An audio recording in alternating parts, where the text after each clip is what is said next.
"Pak, tas aku udah bolong, berdoa nanti Tuhan kasih." Jadi semuanya akhirnya saya bilang gini, saya nggak mau jadi hamba Tuhan. Hamba Tuhan itu nggak punya uang. Dan adik-adik saya juga nggak mau jadi hamba Tuhan. Intercall dari asrama telepon dari kantor keuangan, cerita, kamu nggak jadi pulang karena ada yang bayarin. Saya bilang, siapa yang bayarin? Udah, yang bayarin itu nggak mau sebut nama, nggak tahu namanya. Jadi akhirnya saya kuliah lagi, nanti ketemu berapa bulan lagi digituin lagi. Jadi akhirnya iman saya ya akhirnya ya seperti itu. Ada yang bilang bahwa Alkitab, terutama Perjanjian Baru ya, itu Alkitabnya Rasul Paulus katanya. Alkitab Paulus yang bikin. Nah, kalau dari Ibu gimana? Ya, mengapa dikatakan Alkitab Paulus?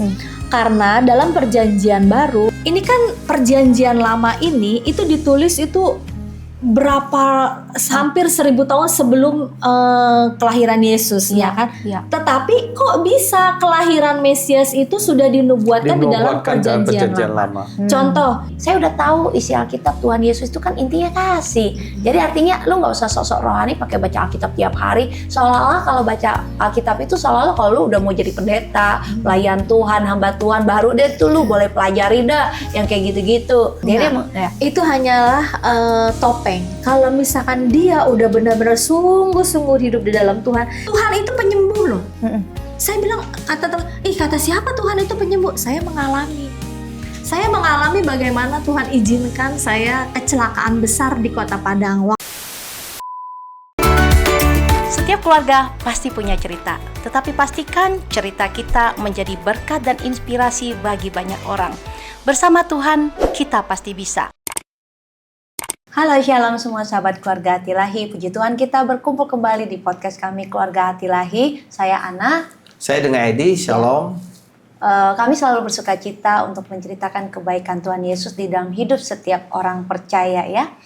Dan hari ini kita juga sangat bersuka cita, kita kedatangan narasumber yang dia sekaligus apa profesinya? Dosen dan sekaligus hamba Tuhan. Wih, berat nih posisinya. Dosennya luar biasa nih, bahasa Yunani dan Ibrani. Wah, berat ini. Nah, karena ini kan dua posisi, dia menyandang dua posisi yang nggak main-main. Karena kenapa berat? Artinya pencapaian kesananya berat perjuangannya, kan gitu ya? Bener kan? Apakah dia memang dari kecil udah punya keinginan untuk jadi hamba Tuhan atau dosen? Atau itu memang panggilan dari Tuhan? Dan masalahnya dia suka Yunani Ibrani, apa dari kecil dia suka ngeliat bahasa Yunani, Ibrani. Jadi bisa jadi sampai dosen gitu kan? Luar biasa. Luar biasa kan? Kayak bahasa Chinese susah Ibrani kalau nggak benar-benar pelajari ya. Mari kita tak lama-lama lagi kita mau menyambut narasumber kita yang pastinya dia punya cerita yang luar biasa yang kita mau dengar dan beliau mau share kepada teman-teman. Ya, kita sambut Ibu Marice. Shalom. Terima kasih sudah jauh-jauh nih dari Tangerang. Iya, jauh-jauh. Terima kasih Bapak dan Ibu sudah mengundang saya. Amin. Puji Tuhan. Bu, boleh tanya gak umurnya berapa? Kok kelihatannya kayak masih anak-anak anak kuliah. Saya waktu awal ketemu Ibu, saya pikir tuh masih anak kuliah, ya maksudnya atau ibu muda gitu. Sudah kepala 4. Oh my goodness, awet muda ya? Awet muda. Ibu Ana juga awet muda. Sama-sama ya berarti Bu ya. Kalau anak Tuhan itu saling memuji. Dia sama-sama happy. Gak saling menjatuhkan ya? Oh iyalah, kalau anak Tuhan harus saling dan membangun. anak Tuhan itu kalau memuji itu benar, depan sama belakang tuh benar. Karena gini, apa yang kita lihat itu selalu baik. Betul.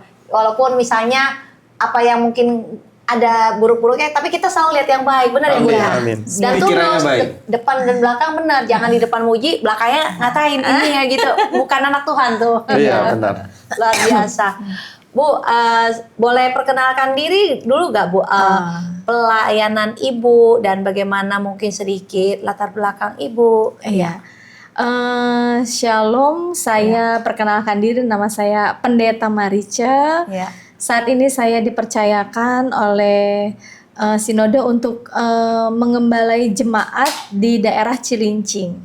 Oh, oke. Gitu. Memang benar tadi seperti Ibu dan Bapak bicara bahwa Saya latar belakang sebenarnya diawali dengan menjadi dosen dan kemudian baru jadi hamba Tuhan. Maksudnya pengertian hamba Tuhan memang sudah lama, tapi untuk dipercayakan, ditabiskan, diteguhkan menjadi pendeta itu setelah ketika saya sudah menjadi dosen dulu gitu. Oh, oke. Iya. Ya, tapi itu memang apakah dari kecil memang sudah punya Keinginan cita-cita jadi untuk hamba jadi Oh, cita-cita saya tidak pernah punya cita-cita jadi hamba Tuhan.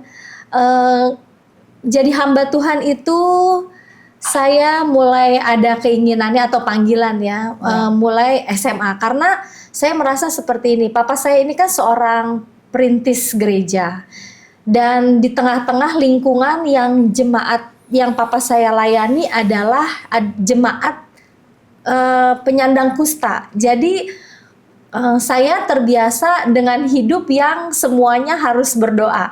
Sepatu saya bolong, saya bilang, "Pak, sepatu saya udah bolong, berdoa nanti Tuhan kasih." "Pak, tas aku udah bolong, berdoa nanti Tuhan kasih." Jadi semuanya akhirnya saya bilang gini, saya nggak mau jadi hamba Tuhan. Hamba Tuhan itu nggak punya uang. Dan adik-adik saya juga nggak mau jadi hamba Tuhan. Tapi bukan di situ setiap berdoa baru ngalami Tuhan. Nah, ya. Kemudian saya mengalami seperti ini. Kenapa saya berdoa Tuhan jawab doa saya? Dan disitulah saya mulai mengenal siapa Yesus gitu. Jadi papa saya mengajari saya, ya kita berdoa nanti Tuhan kasih yang terbaik dengan waktu yang terbaik. Jadi akhirnya saya belajar sampai saya di SMA saya bilang seperti Tuhan, cita-cita saya tinggi tetapi saya mau jadi hamba Tuhan. Seperti itu. Dan ketika saya selesai SMA, saya bilang sama papa saya mau sekolah teologi. Papa saya bilang begini, "Oh ya, banyak teman-temannya papa yang punya sekolah teologi di Jakarta." Jadi ada yang bilang, "Udah Pak, anaknya dimasukin sekolah teologi kami aja, nggak bayar sampai lulus gitu." Tapi saya nggak seperti saya bilang, saya mau sekolah teologi saya di Malang. Dan kemudian waktu saya pergi ke Malang itu nggak ada beasiswa satupun, beasiswa apapun nggak ada. Jadi Benar-benar biaya sendiri. biaya sendiri. Termasuk tempat tinggal juga ya. Kami tinggal di asrama. Asrama. Jadi saat itu ini kalau begini kan jemaat saya juga papa saya punya jemaat, saya juga punya jemaat gitu ya. Jadi waktu saya berangkat itu jemaat itu baru bisa memberikan persembahan kasih 1 bulannya itu 300.000. Kami ingat sekali 1 bulan. Dengan kami 3 bersaudara, jadi saya punya adik 2. Nah, sedangkan saya bayar uang kuliah itu 1 bulannya itu 500.000. Jadi kalau dihitung itu nggak cukup. Nggak cukup. Nah, tapi mama saya bilang gini, dulu kami juga nggak terima persembahan kasih dari gereja, kami masih hidup gitu. Masa sekarang nggak percaya? Ya udah pergi aja, nanti pasti Tuhan kasih. Luar biasa. Iman Mujizat. dulu ya. Iya, Iman melangkah dulu tanpa dulu. melihat. Iya, tanpa melihat. Akhirnya saya berangkat ke Malang dan benar memang di sana itu kampus itu punya persyaratan 2 bulan tidak bayar uang kuliah, mahasiswanya disuruh pulang dulu. Oh Jadi, gitu, saya iya. kira disuruh wisuda langsung kalau nggak bayar. Jadi mahasiswanya disuruh pulang dulu, nanti setelah udah bayaran baru boleh masuk lagi. Jadi kan saya bilang, ya udah saya sudah berapa kali dinyatakan saya disuruh pulang. Saya nggak bisa bayar, orang tua saya nggak bisa bayar uang kuliah. Nah akhirnya ketika saya udah dinyatakan suruh pulang, saya udah siapin koper, baju-baju udah dimasukin ke dalam koper lagi, udah benar-benar mau pulang kan, karena kan nggak bisa bayar uang kuliah. Saya bilang begini, Tuhan, saya udah kasih hidup saya sama Tuhan. Kalau saya di STT ini mungkin saya nakal, saya nggak bisa ikut pelajaran, itu wajar. Tapi masa saya keluar dengan alasannya saya nggak bisa bayar gitu. Bukan saya yang malu, tapi Tuhan yang malu. Jadi nggak apa-apa, saya pulang aja, biarin aja nanti Tuhan. Dan berkali-kali juga ketika saya udah mau pulang, ada telepon datang. Waktu itu kami di STT itu nggak boleh pakai HP gitu. Jadi intercall dari asrama, telepon dari kantor keuangan. Cerita, kamu nggak jadi pulang karena ada yang bayarin. Saya bilang, siapa yang bayarin? Udah, yang bayarin itu nggak mau sebut nama, nggak tahu namanya. Jadi akhirnya saya kuliah lagi, nanti ketemu berapa bulan lagi digituin lagi. Jadi akhirnya iman saya ya akhirnya ya seperti itu. Memang Tuhan selalu proses kayak naik turun Naik banget. supaya kita terbiasa bahwa kita harus bisa sabar menunggu waktunya Tuhan. Iya. Betul. Itu luar biasa. Sedangkan ada teman saya yang dapat beasiswa uang buku, dapat beasiswa uang saku. Jadi satu anak itu bisa 3, bisa 4 beasiswanya. Sedangkan saya berdoa minta satu aja Tuhan untuk bantu meringankan orang tua saya, pun Tuhan nggak kasih. Tapi akhirnya lulus juga, selesai Puji Tuhan. juga. Dengan Seperti nilai yang bagus pasti. Iya, jadi kalau saya lulus itu di bulan Mei, di bulan Juli apa yang tidak pernah dilihat, apa yang tidak pernah didengar timbul dalam hati. Bulan Juli saya sudah dipanggil ibu dosen. Wis. Saya mengajar bahasa Yunani Wis. di daerah Gading Serpong. Saya tidak sebut nama STT-nya. Dan itu adalah tempat pertama kali saya mengajar. Dipercayakan. Awal mengajar. lebih menguasai bahasa Yunani dulu atau Ibrani dulu? Yunani. Yunani. Iya, jadi waktu S1 itu saya banyak belajar memperdalam bahasa Yunani dan saya belum bisa bahasa Ibrani. Nah, ketika saya mengajar bahasa Ibrani di satu STT di daerah Gading Serpong, waktu itu umur saya masih 22 tahun karena baru lulus kan. Nah, setelah itu 1 tahun saya mengajar, saya dipanggil oleh pihak kampus S1 tidak boleh mengajar S1. Oleh sebab itu, saya keluar dari dunia mengajar, saya ambil kuliah S2. Nah, di S2 itulah saya lebih mendalami bahasa Ibrani. Gitu.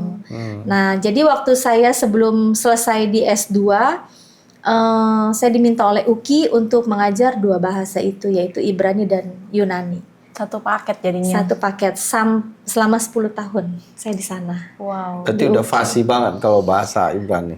Ya, puji Tuhan. Yang mau belajar berarti tinggal ke UKI cari Ibu Marice. Berarti Ibrani itu kan dipakai orang Yahudi ya? Iya, Sampai hari ini ya? Ibrani sampai saat ini. Jadi karena saya bukan Ibrani atau Yunani untuk conversation, jadi saya itu untuk Ibrani Alkitab kita kan perjanjian lama itu kan teks aslinya itu Ibrani. Perjanjian baru teks aslinya itu Yunani. Jadi saya hanya khusus memperdalam menelaah Alkitab. Jadi ayat dalam Alkitab. Jadi Ibrani itu memang Ibrani itu bahasa tertua, tetapi Ibrani itu sampai sekarang masih dipergunakan. Jadi kalau besok saya ajarkan tulisannya sekarang, besok Bapak mau ke Israel, Bapak bisa baca tulisan yang saya ajar. Berarti apa yang Ibu tulis dalam bahasa Ibrani, orang Yahudi itu bisa baca, bisa mengerti. Iya, karena Ibrani itu aslinya adalah tulisan Ibrani ya. Di luar Ibrani tidak ada yang bisa membaca tulisan Ibrani. Di luar orang Ibrani sendiri ya, di luar orang Yahudi. Karena Ibrani itu aslinya itu huruf gundul. Maksudnya? Dia tidak punya tanda baca, A, I, U, E, O dia nggak punya. Jadi dia huruf mati semua. Nah, jadi para teolog akhirnya gimana caranya di luar Ibrani ini bisa membaca tulisan Ibrani, akhirnya dibantulah dengan huruf vokal. Jadi kalau Bapak pernah lihat tulisan Ibrani itu beda dengan Ibrani yang di Israel. Di tulisan teks Alkitab Ibrani itu ada titik 3, ada titik 2, ada titik 1. Nah, titik-titik itu adalah tanda baca, bantuan supaya vocabnya, vokalnya supaya kita bisa baca. Oh ini A, ini A, ini kayak contohnya alef kan nggak ada hurufnya kan. Nah di contohnya kalau seperti tulisan Elohim ya kan, itu kan taunya dari mana itu itu O, L O itu O-nya sebenarnya ya itu kan ada alat bantu yaitu dari para teolog yang menciptakan tanda baca supaya membantu di luar Ibrani sendiri bisa membaca tulisan Ibrani. Berarti ini ya kalau tanda mati semua yang bisa mengerti tanda hidup huruf hidupnya itu berarti cuma mereka ya? Iya. Nah itu rahasianya sampai sekarang ada yang tahu nggak? Maksudnya di-share nggak rahasianya mereka? Memang bisa... mereka keturunannya sudah begitu. Jadi mereka tahu nih ya tulisannya itu gundul semua nggak ada vocabnya tapi mereka udah tahu. Kita yang di luar Ibrani nggak bisa tahu. Karena Contohnya mereka begitu melek. lahir diajarin langsung. Contohnya melek gitu ya. Dia mah enggak, dia mem, lameh sama ka aja udah. Kayak gitu. Jadi huruf mati semua aja. Nah kita tahu melek E-nya yang mana, E-nya nah itu. Jadi kayaknya mereka tuh udah kayak di program ya, udah ngerti setiap kata-kata Iya, seperti itu ya. Mereka udah tahu, asli sana udah tahu. Jadi contoh nih, saya mengajarkan, saya ajarin buat Pak Edi, ini Pak, ini begini. Nanti yang saya ajarkan, Bapak buka Alkitab asli, teks asli Perjanjian Lama sama. Tapi nanti pas Bapak datang ke Israel, loh kok yang diajarin sama Bu Maricu kok nggak ada tanda bacanya, mana-mana kayak gitu. Tapi nanti saya akan ajarkan gimana caranya membaca tanpa ada huruf vocab. Bantuan ya. Iya, bantuan. Nah itu berarti bisa. Karena dia harus menguasai dulu. Iya, pakai kita harus bantuan, familiar dulu bantuan gitu. dulu, baru dia bisa menguasai. Berarti tanpa- semacam kayak tebak-tebakan dong. Contohnya nih ya, oh ya MLK apa ya? Oh ya ini melek kayak gitu. Kayak bahasa tebak-tebakan. Berarti bahasa Perjanjian Baru itu awalnya dari Yunani ya? Perjanjian Baru. Perjanjian Baru itu alasan memakai bahasa Yunani karena pada saat itu adalah bahasa internasionalnya itu, bahasa pemersatunya itu bahasa Yunani, sekalipun waktu Yesus selama pelayanan, selama hidup Yesus menggunakan bahasa Aram. Bahasa Aram ya. Iya. Tapi muridnya menulis dalam bahasa Yunani. Berarti kan ada orang berkata di luar itu bahwa wah Alkitab itu udah yang sampai sekarang kita baca itu sudah tidak diragukan keasliannya. Itu menurut Ibu gimana? Maksudnya sudah mulai yang sekarang diragukan keasliannya. diragukan maksudnya. keasliannya. Contoh nih ya, kita sekarang ini Alkitab sudah banyak diterjemahkan, contohnya ke dalam bahasa Batak, Ada ya kan, Indonesia, ke Chinese. ke bahasa Chinese seperti itu. Kenapa Alkitab ini nggak plek harus bahasa Ibrani dan Yunani gitu kan? Karena memang jujur aja yang pertama ini adalah Alkitab kita tidak jatuh dari langit ya, yang pertama gitu ya. Jadi Alkitab ini itu ditulis oleh manusia, tangan manusia yang diilhami oleh Roh Kudus, yang dipimpin Betul. oleh Roh Kudus. Jadi bagaimana caranya supaya firman Tuhan ini sampai ke orang yang tidak mengenal bahasa yang sama. Jadi akhirnya ya haruslah diterjemahkan ke bahasa-bahasa yang lain. Contoh, saya melayani di Papua. Ya, kalau Alkitabnya bahasa Indonesia, kan orang Papua mungkin ya nggak ngerti bahasa Indonesia, dia apa ini artinya gitu. Jadinya ya penterjemah berusahalah menerjemahkan ke dalam bahasa setempat, Papua, Chinese gitu kan. Terus udah gitu daerah Batak dan segala hal kayak gitu. Kalau misalnya nih ya perbedaan bahasa dari terjemahan aslinya lah, anggap deh diterjemahkan sampai ratusan bahasa. Maksud saya gini, apakah itu mempengaruhi arti seberapa sebenarnya. besar sih sebenarnya gitu? Maksudnya apakah nanti ada yang diterjemahkan ke bahasa daerah kan yang ini orang nih bisa menangkapnya agak melenceng dari yang sebenarnya nih? Apakah bisa begitu? Biasanya contoh saya mau menerjemahkan Alkitab ke dalam bahasa daerah mana seperti itu ya. Contoh daerah Batak gitu ya. Nah, kita cari teolog yang asli dari daerah itu. Nah, jadi gini, cara menerjemahkan gimana? Kembali ke teks aslinya. Ke Ibrani atau Yunani. Kalau dalam Perjanjian Lama berarti kita harus lihat dulu nih Ibrani begini gitu. Apa hayo di bahasa Bataknya? Oh ya bahasa Bataknya ini. Oh ya udah. Jadi kan contohnya nih ada bahasa apa di Batak kan debata gitu kan, menyebutkan nama Tuhan kan beda-beda kan. Ada debata, ada tete manis kayak gitu kan, ada beda-beda. Nah, kenapa penyebutan itu kan biar lebih menjiwai, biar lebih dekat kepada orang-orang yang kita layani seperti itu. Jadi sebenarnya terjemahan nggak sembarang diterjemahkan. Ya, pasti ada sumber diusahakan utamanya tidak- dari naskah Iya. asli ya. Iya. tidak melenceng Tidak dari melenceng. Iya, dengan aslinya aslinya. ya. Jadi biasanya kerjasama antara orang yang fasih bahasanya, bahasa sukunya dia, tapi dia bukan hanya menguasai bahasa ya, dia juga tahu teologi. Jadi bisa, dan itu biasanya itu satu tim. nggak satu orang, dua orang, ayo Sulit, kita ya. kerjakan ini. Wah, itu banyak sekali. Jadi biasanya sih setahu saya ya, contoh nih, kejadian itu ada berapa pasal, nanti dibagi. Iya, kamu pasal 1 sampai pasal 10, ini pasal segitu. Jadi ada Terus untuk istilahnya kan diterjemahkan dari berbagai personil lah yang Nah, apakah di QC terakhir tuh siapa yang terakhir QC-nya? Iya, biasanya terakhirnya itu kita duduk bersama. Benar nggak nih gitu kan, supaya dia dibacakan ulang gitu, sesuai nggak dengan teks aslinya kayak gitu. Jika pengertiannya jauh, oh ini kayaknya bukan begitu deh artinya deh gitu.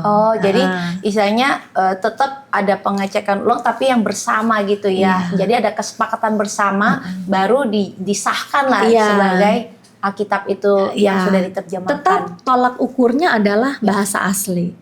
Iya. Bahasa asli itu adalah bahasa Ibrani dan bahasa Yunani. Iya, jadi Gitu. setelah diterjemahkan berbahasa, dikoreksi lagi dan dikoreksi ulang nih kayak saya lihat untuk disamakan dengan terjemahan asli. Wah, jadi prosesnya memang berlapis ya. Jadi artinya kalau dengan begitu sebenarnya udah nggak perlu diragukan, diterjemahkan Alkitab, dipastikan kita penerima mungkin yang di daerah-daerah ya menerima Alkitab terjemahan, nggak perlu diragukan itu memang. Jadi sebenarnya simple ya. Jadi semua Alkitab kalau kita baca kan setiap negara itu udah punya bahasa masing-masing.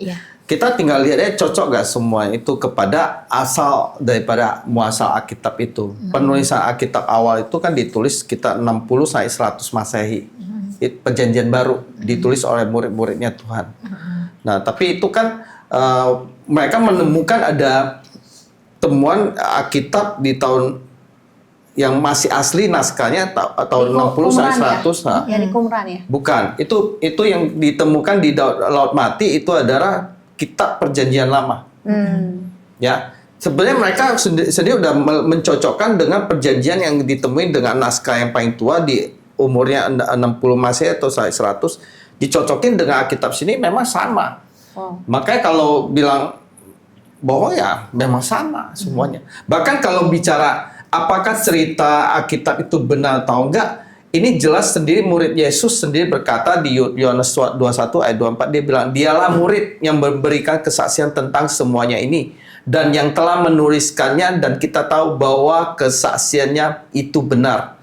Itu Yohanes 21 ayat 24. Ditulis lagi di ayat 25, masih banyak hal-hal lain yang diperbuat oleh Yesus, tetapi jikalau semuanya itu harus dituliskan satu persatu, maka agaknya dunia ini tidak dapat memuat semua kitab yang harus ditulis itu. Jadi ini memang Yohanes bilang bahwa kesaksian tentang semuanya itu, kesaksian itu benar. Itu di Yohanes 21. Kalau di Lukas 21 dikatakan banyak orang telah berusaha menyusun suatu berita tentang peristiwa yang telah terjadi di antara kita, seperti yang disampaikan kepada kita oleh mereka yang dari semula adalah saksi mata dan pelayan firman. Karena itu setelah aku menyelidiki segala peristiwa itu dengan sesama, dan dari asal mulanya aku mengambil keputusan untuk membukukannya dengan teratur bagimu, supaya engkau dapat mengetahui bahwa segala sesuatu yang diajarkan kepadamu sungguh benar. Jadi memang apa yang ditulis di Lukas, Yohanes, Matius, Markus, itu semua adalah benar kesaksian dari murid-muridnya. Iya. Nah, yang saya tertarik tuh ya, yang sekarang ini juga udah ada yang ngomong kan terjemahan terbaru dari versi King James. Ternyata ada lagi katanya yang terjemahan baru yang kemarin Pak. Ya, tapi itu sebenarnya bukan berubah total, cuma pengertian dari tafsiran itu lebih tepat lagi karena dicocokin dengan asal usul daripada perkataan mungkin Yunani.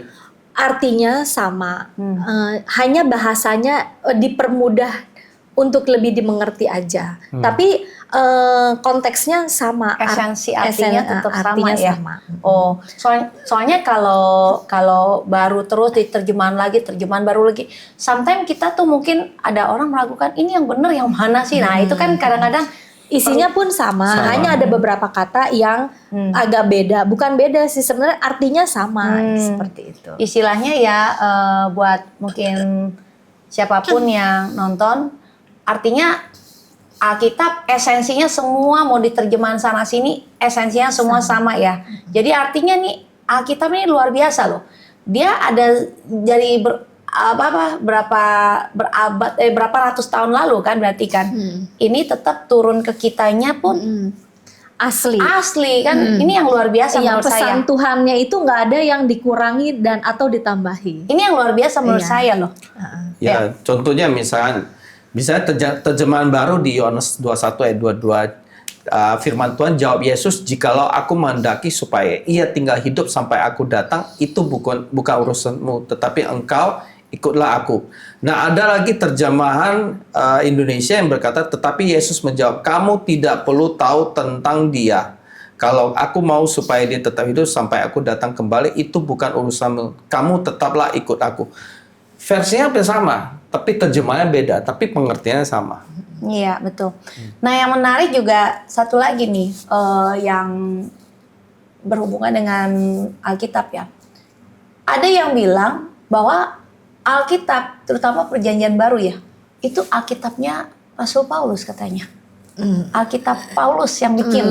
Nah, kalau dari Ibu gimana? Ya, mengapa dikatakan Alkitab kitab Paulus?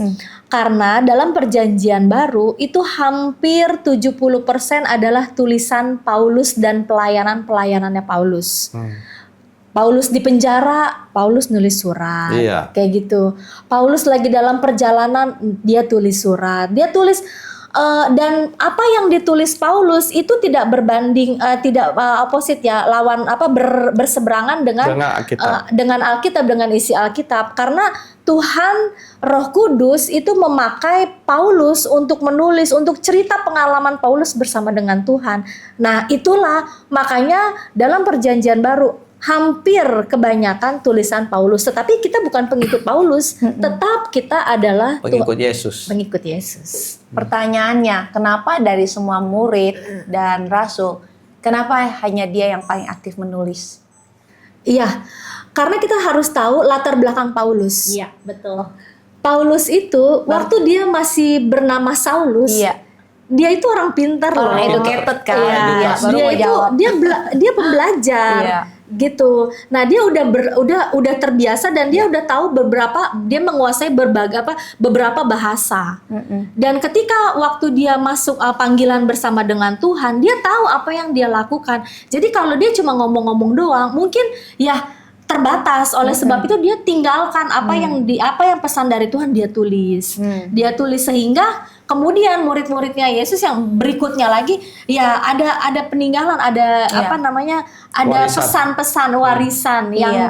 Paulus tulis. Gitu. Wow, ini menarik. Dan itu pun yang Paulus tulis itu bukan semuanya pribadi dia, itu kan semua tentang pekerjaan Tuhan, pelayan dia. Tuhan kayak Tentang gitu. pergumulan dia, Iya, tentang penderitaan panggilan dia. bagaimana Tuhan panggil hidup Paulus. Makanya Paulus bilang gini, bagiku hidup adalah Kristus, mati Iya. keuntungan. Bukannya dia bukannya dia artinya hopeless dan dia kepengen mati, bukan. Karena dia bilang bagiku hidup adalah Kristus. Kalau aku mati, ya mati Adalah itu sebuah keuntungan, iya. Karena kenapa aku menjadi keuntungan? Karena aku ketemu Tuhan kan, ketemu Kristus. Iya, betul. gitu. Kalau murid-murid yang lain kan kayaknya pada kalem-kalem ya, yang agak berani, Iya. frontal, itu memang Rasul Paulus. Karena murid Yesus itu jujur ya, Yesus itu nggak panggil orang-orang pinter aja. Ada yang nelayan, Sederhana. yang sederhana, dan kita tahu mungkin nelayan ini nggak bisa nulis dan baca. Benar-benar. Akhirnya ya, dan kita tahu bahwa Matius, Markus, Lukas itu kan yang nulis Lukas. Iya. Karena Lukas gitu ya, yang Matius juga Lukas. Karena itu Lukas kan seorang dokter, Iya, tabib iya, kan, iya. dan Lukas tahu cara sudah ada latar belakang pendidikan kayak gitu. Memang benar Matius dia dari sudut pandang Matius, Lukas dari sudut pandang Markus dari sudut pandang Markus, Lukas dari sudut pandang Lukas. Tapi kalau kita baca semuanya itu, yaitu menjadi yang disebut Injil sinoptik sama. Hanya dari sudut pandang yang berbeda-beda, tapi Betul. isinya sama. Garis benang merahnya sama. Iya, kayak gitu. Benang Jadi- merahnya sama. Jadi Tentang sangkal diri, pikul salib. Nah, apa yang dilakukan Paulus ya? Dia menulis ya semua itu tentang penderitaan sangkal diri, pikul salib. Nah, Yang kalau seperti Yesus yang sudah ajarkan di kitab Wahyu sebelumnya. Yohanes ya. beda khusus. Iya, Itu juga Yohanes. luar biasa itu. Dan kitab Wahyu itu adalah bukan Yohanes ada di zamannya Wahyu, bukan. Maksudnya bukan apa yang Yohanes alami, bukan.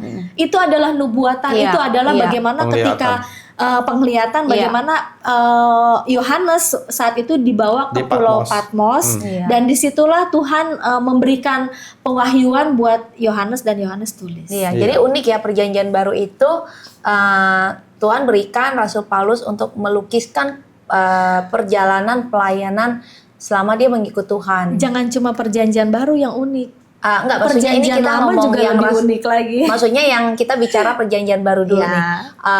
Ada Rasul Paulus yang dengan keunikannya dia melukiskan semua perjalanan Bersama Tuhan. bersama Tuhan dengan rekan-rekannya yang lain juga kan dia tuliskan. Nah, kemudian ada lagi kitab Wahyu yang ditulis oleh si Yohanes. nih yang mengalami penglihatan yang begitu dahsyat kan, dicampur jadi rangkuman perjanjian baru gitu kan. Nah, kalau yang di perjanjian lama ini ya luar biasa juga karena ada Amsal, ada Mazmur, ada Pengkhotbah Raja Salomo yang Di dalam nulis. perjanjian lama itu yang Iya. unik, Ha-ha. karena ini kan perjanjian lama ini itu ditulis itu hampir 1000 tahun sebelum kelahiran Yesus, Iya, ya kan? iya. Tetapi kok bisa kelahiran Mesias itu sudah dinubuatkan di dalam Dinubuatkan dalam perjanjian lama? lama. Contoh di dalam Yesaya. Yesaya itu menjelaskan bagaimana bilur-bilurnya gitu kan. Dia tidak tampan, Iya. dia semarak pun tidak gitu. Orang mengira dia kena kutuk, kena Iya. tulah, padahal dosa kita lah yang ditanggungnya Iya. gitu. Kenapa ya saya bisa mengatakan menjelaskan begitu? Ya itu karena adalah pengilhaman dari Roh Kudus sampai nabi-nabi di dalam perjanjian lama dia bisa menjelaskan bagaimana akan ada seorang penyelamat juru selamat yang akan lahir Iya. gitu, yaitu Mesias. Iya. Kalau dalam perjanjian lama mereka menanti-nantikan, oh ya juru selamat itu bernama Mesias, Iya. kayak gitu. Iya. Makanya saya juga waktu melihat Alkitab demi kitab, waktu saya baca kitab waktu di awal-awal saya bertobat tuh, saya baca sendiri tuh. Jadi seperti Roh Kudus yang ngajarin saya teologi. Jadi bukan saya sekolah teologi.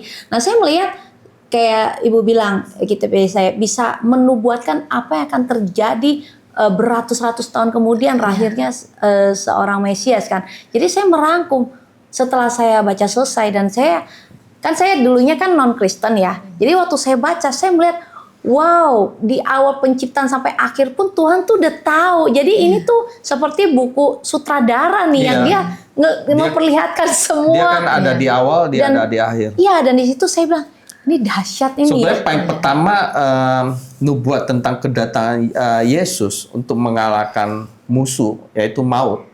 Itu udah tercatat di kitab Kejadian. Nah, satu 3 lagi ayat nih. 15. Iya, saya juga merasa nih, saya tambahan lagi. Dan luar biasanya waktu saya membaca Alkitab secara penuh akhirnya, saya tuh luar biasa gini. Ini Tuhan yang karena kan saya awal-awal Kristen nih, saya ingin mengenal Allah yang Tuhan yang saya sembah ini maksudnya kan kita maaf ya, kita kan pasti mau tahu ini bener gak kan gitu Iya, kan, iya. karena kan saya non Kristen. Iya. Jadi waktu awal baru bertobat tuh saya haus banget tentang kebenaran Tuhan gitu kan. Waktu saya baca semua dan saya terkagum-kagum dengan Alkitab loh, luar biasa. Iya. Saya melihat ini Tuhan tuh dahsyat loh, dari berabad-abad dia tuh Iya. nyambung semua sampai Wahyu. Ada Ini benang merahnya. benang Jadi, merah semua, kitab per nyambung kitab semua. itu nyambung semua. Dan yang saya lihat moralitas yang Tuhan taruh, nilai-nilainya. Wow, itu saya sampai salut tuh gini. Tuhan memang Allah yang menghukum, dan mungkin sebagian orang berpikir dia jahat, dia kejam. Iya. Tapi di satu sisi dia Penuh adalah Allah kasih. yang penuh maha kasihnya Iya. luar biasa. Jadi di situ saya melihat figur Allah ada dua. Dan waktu akhirnya saya mulai mengenal Yesus, oh dia adalah Allah yang penuh kasih yang telah Bapak janjikan. Nah ini kalau ngomong Bapak ntar kita korek nih. Karena banyak orang juga bilang, lebih besar Bapak daripada Yesus. Yesus mah lebih kecil dari Bapak. Ntar kita bahas nih ya kan. baik. Nah kemudian saya lebih luar biasa lagi waktu ternyata di Alkitab itu Tuhan sudah saya kesimpulannya gini, tentang penghukuman neraka. tentang bagaimana iblis bekerja. Dan yang luar biasa, Tuhan memberikan cara, memberitahu bagaimana menghadapi si jahat ini. Dan yang lebih luar biasa lagi, Tuhan memberitahu informasi ending si jahat ini di mana. Sampai saya bilang, wow. Waktu saya tahu di Wahyu ending si jahat ini bakal diikat ya, kemudian walaupun dilepaskan sebentar lagi untuk 1000 tahun, kemudian akhirnya kekal binasa. Saya bilang ini luar biasa dan kita imanin, iya Tuhan, oke. Kalau saya udah lihat begini, ngapain kita takut? Iya. Dari situlah yang membuat iman saya bertumbuh bahwa saya percaya di dunia ini, seribet apapun dunia ini, Tuhan yang pegang kendali. Amin. Tuhan udah tahu, udah tulis kok Amin. semuanya. Dan kita lihat penggenapan demi penggenapan itu yang membuat kita iman kita bertumbuh lebih lagi. Iya. Karena kita lihat ternyata apa yang ditulis firman itu ya dan amin. Dia genapi satu persatu. Di situ kita tahu bahwa benar-benar di dunia ini kita nggak perlu takut. Kalau kita benar menyembah Allah yang kita percaya, Dia pegang kendali semuanya. Amin. Dan ya. Ya, kalau kita lihat di Yohanes pasal 1 ayat yang pertama, kan dibilang katanya Pada NRK en hologos. Jadi pada mulanya adalah firman. firman. Nah, jadi itu firman yang tertulis yang kita baca yang bernama kitabnya itu adalah Alkitab, itu adalah sebenarnya Allah sendiri gitu. Jadi bagaimana kita mau mengenal pribadi Allah, ya kita harus percaya bahwa apa yang kita baca itu firman Allah. Kayak gitu. Iya, makanya kalau saya selalu encourage setiap orang Kristen yang apapun lah, dia kadang-kadang udah jadi Kristen bertahun-tahun pun belum tentu dia rajin baca Alkitab. Itu yang saya temukan di lapangan, di fakta. Iya. Dan maksud saya gini loh, kalau kamu tidak baca Alkitab keseluruhan, bagaimana kamu tahu Tuhan itu? Iya. Bagaimana dahsyatnya, kuasanya, rancangan Dia, pribadi Dia, hati Dia? Bagaimana kamu tahu? Kamu hanya tahu partially doang. Iya, karena orang pribadi yang haus Ya. akan kebenaran, dia baca firman. Ya, betul. Kalau dia belum haus sampai di titik haus ya, Ya. udahlah ntar aja ya ini ya itulah terima WA aja baru dibaca. Kalau enggak ya itu ya cuma sekilas-sekilas gitu. Tapi kalau emang dia haus, dia cari Tuhan. Cari Tuhannya dengan cara apa? Aku pingin tahu dong pribadi Yesus tuh seperti apa. Iya. Pribadi Bapa itu dalam perjanjian lama itu seperti apa? Kayak gitu. Iya, betul. Mengenal. Betul. Dan bahkan waktu saya apalagi kalau di perjanjian baru ya, yang juga salah satu deh yang bikin saya amazing juga bagaimana si rasul-rasul itu waktu dia melayanin Injil sampai disesah, itu di Kisah Para Rasul. Saya melihat semua penderitaan rasul. Di situ saya mulai menghargai para rasul. Jadi menurut saya gini loh, waktu kita baca Alkitab, setiap kitab itu bisa menyentuh hati kita. Iya. Ada tema-temanya gitu kalau Iya. saya lihat gitu. Nah itu makanya menjadi a complete Christian should read the Bible completely. Iya. Iya kan? Iya, Ada quote nih. setuju. Kalau mau jadi Dan Bible itu juga isinya sangat lengkap ya. Peranan buat kita sebagai suami, sebagai istri, sebagai anak, sebagai orang tua, Iya. sebagai gembala, hamba Tuhan, Ya. sebagai diaken, semua jelas ada di situ. Iya, makanya. Jadi kita tahu kalau dulu kalau kita nggak dalam Tuhan, kita itu suami istri itu sering tabrak dalam peran. Kita merasa kita benar, dia merasa benar. Kalau di dalam Tuhan jelas kebenaran itu udah dinyatakan Ya. bahwa yang benar itu cuma Tuhan. Manusia itu harus saling mengasihi. Makanya saya tambahin lagi bahwa mau menjadi seorang Kristen yang utuh harus membaca Alkitab juga secara utuh. Iya. Dan Iya. melakukannya. Iya, of course. Karena Betul. firman Tuhan, Pengetahuannya mengapa maksudnya. engkau berseru-seru kepadaku Tuhan, Tuhan, tetapi engkau tidak melakukan. Saya percaya gini loh ya, saya percaya gini, seseorang yang membaca Alkitab dari awal sampai akhir bisa melakukan firman Tuhan itu kalau dia benar-benar membacanya dengan hati Iya. dan dia menyertakan Roh Kudus. Iya. Dan seperti firman Tuhan di dalam Mazmur 1 dikatakan merenungkan Taurat itu siang dan malam. Maka itu dia akan menjadikan itu rema di dalam Rema, dirinya. Karena sayang sekali banyak orang membaca hanya untuk ngejar tayang, ngejar jadwal schedule. Apalagi Kadang yang juga dikatakan orang bisa katam, ngerti, hafal semua ayat, ya. tapi belum tentu dilakukan. Karena Itu bisa. ya itu makanya maksud saya gini, kalau dia membaca hanya karena panduan gereja nih, bulan ini kita harus habis nih kita proma misalnya gitu. Jadi dia bacanya hanya ngejar untuk supaya selesai aja. Tapi pertanyaannya, kamu tulus gak membaca dan itu menjadikan rema di dalam diri kamu? Berbeda. Dan lakukan supaya itu bisa jadi kalau rema. itu menjadi rema dan dia mengundang Roh Kudus, saya percaya orang itu akan taat melakukan. Karena kenapa? Ya kayak saya waktu membaca, saya menghadirkan Roh Kudus. Itu yang membuat saya setiap kata demi Betul. kata itu yang saya ada dorongan untuk, kayak misalnya contoh, salah satu contoh yang mengubah saya waktu dikatakan, maka buanglah fitnah, geram, amarah, ya dan lain sebagainya. Itu saya kena banget. Saya bilang, waktu saya baca, aduh Tuhan, kalau emang kayak begini, maunya Tuhan begini, saya nggak boleh. Saya harus langsung berhenti gitu. Meskipun perjuangan kan, tapi kan yang penting kita emang ada niat, karena kena rema dari Alkitab itu. Nah itu maksud saya. Gini, memang baca Alkitab itu kita perlu Mengundang Roh Kudus. mempersiapkan waktu khusus. Ya. Betul. Tuhan juga nggak suruh kita, oh harus pagi, oh harus siang, harus sore, harus malam, enggak. Tapi memang benar-benar waktu khusus itu ketika badan kita, pikiran kita belum capek, makanya lebih bagus pagi-pagi, kayak gitu ya. Betul. Dan Alkitab yang kita baca, Kejadian sampai Wahyu, dan itu bertahun-tahun, kayaknya ya tulisan biasa. Tapi ketika kita menyertakan Roh Kudus, kita baca di ayat yang sama, kemudian 1 bulan lagi dibaca ayat yang sama, tapi kita dapat esensi, Lebih dapat dalam. iya, oh iya luar biasa. Padahal firman Tuhan yang sama. Betul. Tapi menguatkan, dan ketika kita sedang mengalami sesuatu dan kita baca, ya Tuhan terima kasih, Tuhan ingatkan saya lagi bergumul di masalah ini, tapi dengan firman Tuhan ini semakin dihidupkan kayak gitu. Jadi memang yang Tuhan mau, firman itu, Alkitab itu bukan teori tetapi praktek. Bayangin Bapak dan Ibu, kami sekolah teologi S1 4 tahun, S2 2 tahun, S3 3 tahun. Itu apa yang dipelajari? Alkitab semua. Iya. Nah, tapi itu pun bisa hanya sebatas teori kalau Logos, kita ya. tidak Menghidupi. melibatkan, menghidupi firman itu. Iya. Nah, ada yang lulus teologi, saya tidak menjelekkan. Ada yang lulus teologi tapi tidak jadi hamba Tuhan, malah jadi yang sebaliknya. Ada banyak. Karena apa? Karena dia tidak berusaha untuk menghidupi firman.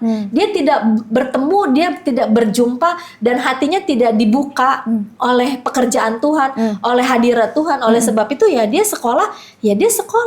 Mungkin dia hanya mengejar ijazah, ada. Akademik. Gitu kan. Akademik. Tapi ada orang yang nggak sekolah teologi, kok bisa sharing firman Tuhannya bagus banget, karena dia memperdalam. Bersama dengan siapa? Ya bersama dengan Roh Kudus. Iya Tuhan, ya saya dapat yang baru. Dapat yang baru. Satu hari itu, ya dapat mungkin 1 kata, 2 kata, dan 1 ayat. Wah kita tulis. Besoknya lagi 1 ayat, kayak gitu. Iya. Dan firman Tuhan itu adalah firman yang hidup. Amin. Iya, amin. Iya. Luar biasa. Jadi artinya ya, mungkin 100 orang bisa baca Alkitab dari awal sampai akhir. Tapi belum tentu dari semua 100 mengalami Tuhan. Belum tentu 100 itu mengerti Tuhan. Dan belum tentu 100 itu juga melakukan apa yang di dalam firman Tuhan ya. Iya. Nah, itu aja kita berbicara yang baca Alkitab dari awal sampai akhir. Gimana yang gak baca? Kan melenceng jadinya. Yang baca aja bisa menjadi ya hanya sekedar baca. Iya. Apalagi yang tidak baca sama sekali. Iya. Tapi yang Tuhan inginkan adalah ketika kita membaca, Tuhan nggak ngerti nih. Ada yang gini loh, kita baca Alkitab itu sulit untuk mengerti. Ya. Kok nggak ngerti ya? Ya udahlah nggak ngerti, udah tidur aja, ditutup Alkitab. Sebenarnya enggak, yang Tuhan mau, kok nggak ngerti Tuhan? Kita berdoa tuh, Roh Kudus pimpin saya. Ya. Saya kepingin pembacaan ini saya ngerti apa ya pesan Tuhan buat saya hari ini. Dan ketika kita baca lagi, oh iya baru kita dapat, oh iya ini loh gitu. Seperti saya, ketika saya belajar mempersiapkan bahan khotbah untuk melayani ya di jemaat kayak gitu. Memang saya orang pintar, saya enggak. Saya cuman hanya belajar Tuhan firman apa yang jemaat butuhkan. Dan saya yang tugas saya adalah saya mempersiapkan firman. Tetapi lebih dari itu kan saya minta pimpinan Roh Kudus. Ya, benar. Sehingga apa yang saya keluarkan, kata-kata yang saya keluarkan bukan hanya kata-kata daging gitu kan, hanya kata-kata oh saya hebat, saya keren, saya begini, tapi yang saya keluarkan adalah ayo kenal Tuhan, ayo sungguh-sungguh hidup kenal Tuhan, Tuhan Yesus itu dahsyat. Amin. Kayak gitu. Benar, luar biasa. Betul. Jadi tadi saya dapat lagi bahwa jadi gini, saya dapat tuh untuk menguatkan teman-teman. Jadi bahwa kalau kita baca Alkitab ya, mungkin gini loh, rasa malas bisa. Nah, itu bisa tipsnya adalah kita undang Roh Kudus, benar ya? Iya. Untuk membuat kita jadi senang Alkitab. Mungkin yang nggak bisa baca Alkitab karena malas, mungkin ada roh-roh yang lain nih. Kan harus Roh Kudus dulu sucikan, Mengikat. yang mengikat, dibersihkan. Jadi akhirnya suka kan sama Alkitab. Karena saya percaya nih ya, ini khususnya orang Kristen ya. Kalau kalian nggak suka baca Alkitab, saya yakin ada roh yang lain sih. Karena ini yang harus dimengerti gitu loh. Karena itu kan suratnya Tuhan buat kita. Ya, Betul. Nah, lu nggak mau baca suratnya Bapak, kenapa? Ada apa kan gitu? Iya. Ya, apa yang menghalangi kan? Ada selubung kan? Nah, jadi itu pertama. Dan kedua, untuk mengerti Alkitab, saya percaya adalah memang harus kekuatan Roh Kudus yang masuk ke dalam diri kita untuk mengerti apa yang dituliskan di Alkitab. Iya. Kenapa? Karena firman Tuhan itu kan keluar dari Tuhan, Iya. ya.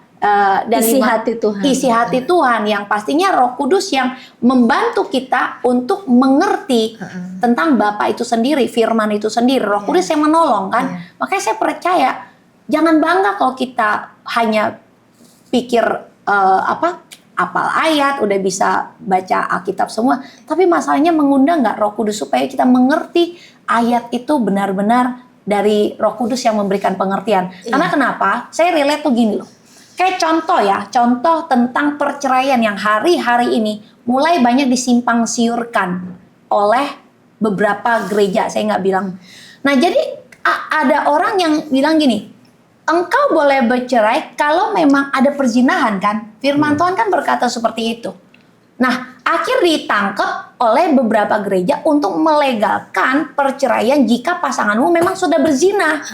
Nah, tetapi ada sebagian gereja yang mengilhami bahwa sekalipun ada perzinahan, ya jangan bercerai karena ada firmannya lagi, pengampunan. Dan ada firmannya lagi di Maleakhi, aku membenci perceraian. Maleakhi 2 Nah, ayat 16. ini maksud saya berpikir, tadi terilham juga bahwa kalau kita mau baca Alkitab, sertakan Roh Kudus. Biar istilahnya lu jangan salah kaprah. Iya, betul. Ya, Iya. seperti itu ya. Jadi ini luar biasa. Semoga Kadang sering sekali mereka pakai ayat hanya untuk kepentingan egonya dia. Betul. Jadi Iya. pakai sepenggal ayat Iya, untuk kepentingan ego. Makanya pengertian dari ketika kita membaca Alkitab, membaca firman Tuhan itu adalah eksegesis. Jadi ekse itu yang dari dalam kita keluarin, jangan eise. Eise itu dari pikiran kita masukin ke firman ini. Jadi firman itu harus sesuai dengan logika kita gitu. Itu nama eksegesis. Tapi yang benar adalah ekse. Jadi apa yang di dalam, apa sih maksudnya Tuhan melalui tulisan ini, kita keluar, oh ya saya dapat firman yang baru. Kayak gitu. Jangan jadi yang ini. Jadi kalau eksegesis nih eise itu ini yang loh, ini nggak sesuai dengan ini saya nih, nggak bisa kayak gitu. Jadi logika, dia baca dengan pakai logika. Kalau baca pakai logika kayaknya sulit dimengerti karena sulit diterima, karena apa yang Yesus lakukan itu kebanyakan mujizat. Dan masa dibilang katanya mengampuni sampai berapa banyak Tuhan? 71 kali 7 loh. 7 kali aja udah enak ya. Maksudnya nggak, udah susah banget mengampuni sebanyak itu. Apalagi ini kayaknya itu nggak rasional lagi kayak gitu kan. Jika kamu ditampar pipi kanan, berikan pipi, itu kayaknya nggak rasional gitu kan. Pokoknya ajaran-ajaran nggak masuk di akal kayak gitu kan. Nah, menarik Ibu kalau bilang seperti itu ya, benar. Akhirnya banyak orang mengerti berusaha memahami Alkitab dengan logikanya. Akhirnya apa yang terjadi, Bu? Dia membaca Alkitab, kitab-kitab atau ayat-ayat yang bikin dia enak aja. Yang nggak enak dia cuekin, dia nggak mau beratin otak dia. Padahal sebenarnya Tuhan lagi berbicara kebenaran nih, Iya. supaya ada dosa dalam diri lu yang lu harus koreksi kan gitu kan? Atau gini, kalau untuk sekarang ini ya, banyak orang yang setiap hari tuh share, kirim status di status WA kayak gitu ya. Iya. Dia mah cuma, kira-kira apa yang ini bagus nih gitu. Tapi buat dia sendiri enggak, dia nggak nangkep, dia nggak makan firman itu. Iya. Cuman tujuannya dia untuk naikin status aja. Oh, cuman buat share ke orang doang Iya. ya? Ya, makanya paling bagus itu baca, renungkan dari sendiri punya renungan, bukan dari orang punya renungan dibagikan. Karena saya banyak lihat orang cuma forward gitu ya. Iya. Paling bagus kan makanan itu, kalau mau forward pun kamu ngunyah dulu firman itu. Tapi Iya. sekali-sekali kamu harus tetap bikin renungan berdasarkan apa yang kamu baca, kamu renungkan, kamu bagikan. Tapi ada satu yang nggak bisa bohong. Semuanya itu pasti ada buah roh. Apa yang kita lakukan, apa yang kita pikirkan, apa yang kita baca itu menghasilkan sesuatu. Dan buah itu nggak bisa dibohongin. Iya. Iya. Kalau pohon semangka nggak mungkin kan dia kan Hasilnya buah buah lain kayak gitu ya. Iya. Dan kita harus tahu buah-buah roh itu kasih, sukacita, damai sejahtera, kayak gitu. Kesetiaan. Loh, saya kok Bu Ana ini ngomongnya tentang Tuhan, tapi kalau ketemu ngeluh, melulu ngomel, melulu ini salah, itu lihat tuh, itu salah, ini salah, ini itu kan, Iya. saya kok kurang ini ya, kurang sejahtera kalau ketemu Bu Ana kayak gitu, ya kan? Tapi kalau saya nih kalau ketemu Bu Ana ya, Bu Ana tuh cerita tentang kebaikan Tuhan, tentang ini, saya diberkati loh, kayak gitu. Itu nggak bisa dibohongin, itu nggak bisa ditopeng, nggak bisa dipura-pura kayak gitu. Tapi kalau misalkan kita udah pure, ada Kristus, ada Yesus dalam hati kita, kayaknya kita mau cerita tentang kebaikan Tuhan aja. Amin. Iya, Iya, kayak betul. Jadi artinya jangan kamu cuma tampilan medsos doang rohani lo, tapi sehari-harinya kok rohana gitu kan. Jadi nggak enakin. Memang saya juga pernah sih ketemu yang seperti itu. Nah sebenarnya yang saya pernah ketemu teman seperti itu, ngomongannya ya pokoknya rohani-rohani, tapi ternyata waktu kita selami gaya hidupnya, wow, rohana sekali ini orang. Dan kenapa? Karena ternyata saya memetik kenapa dia bisa begitu. Ada satu dosa yang dia belum bereskan. Nah, dia menutupinya dengan casing rohani. Nah, itu saya nggak tahu tujuannya kenapa dia untuk menutupi semua itu dengan rohani. Saya nggak ngerti sih sampai sekarang kok bisa gitu loh.